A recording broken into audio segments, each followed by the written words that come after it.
Ayi basi zikalata zikungobwera kuchokera ku makampani osiyanasiyana.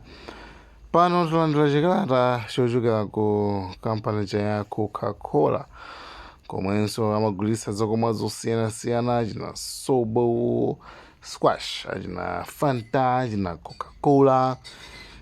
Kumene kukalata amene yabwerayo sikuti ndi yabwino yayi, actually ndi bad news. Kumeneko akuti zakumwa zawo nawonso akweza mitengo. Malinga ndi kugwa kwa ndalama, sometimes sungablame kuti wablame kuti makuti nangewo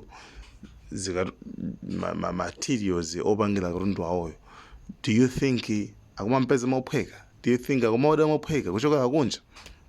Hayi, akumaodaso ndithu modula. Ndi nawonso akuyenera ndithu kukwezanso mitengonso. Basi amene ovutika ndi ndamalawi ife.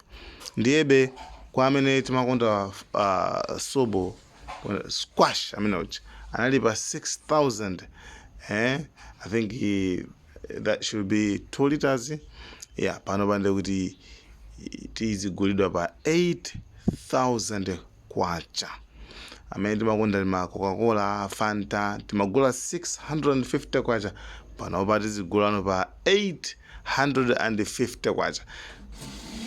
Zimenezo sipano zikuyamba lero pa 8 December. Kalata imeneyi ndimene yachoka kumene ku kampani ya Coca-Cola.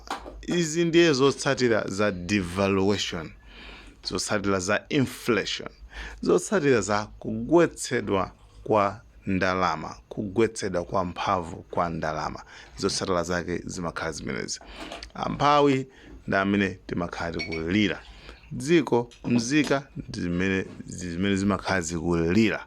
Komano wina ochokera kunja kufuna kupanga china chake muno ndi amene amamva bo, ndi amene amamva bwino. Why? Chifukwa chino kuti akabwesa ndalama taketo kungosintha pang'ono, basi tu amakhala kuti akumpasa zindalama zambiri. Olira kwambiri antchito ndi amene amaliranso kwambiri mu situation ngati imeneyi, chifukwa mukudziwa mukuonanso apa kuti mabusiness once kwacha ikangoti yagwa, ndalama ikangoti yagwa, mabusiness nawonso amakweza mitengo yawo. Koma tandiuzeni niyo kuti ndi liti limene kuntchito kwanu anakukwezerani salary chifukwa kuti kwacha yagwa? Palibe. Ndito amadikira imangogwa. Iwe wapa ntchito ndi amene amakhala kuvutika. Wati mabusiness ting'ono ngati wadampa tingoyerekeza. Nayenso umapezeka kuna uzilika tengo akamakhala kumwe kachaso. Mavuto awawa amalanga amphawi, amatilanga, amatizuza. Guys, nkhani ndi imeneyo. Nkhani ndi imeneyo. Thank you so much. Like, share, Malawian cameras, right.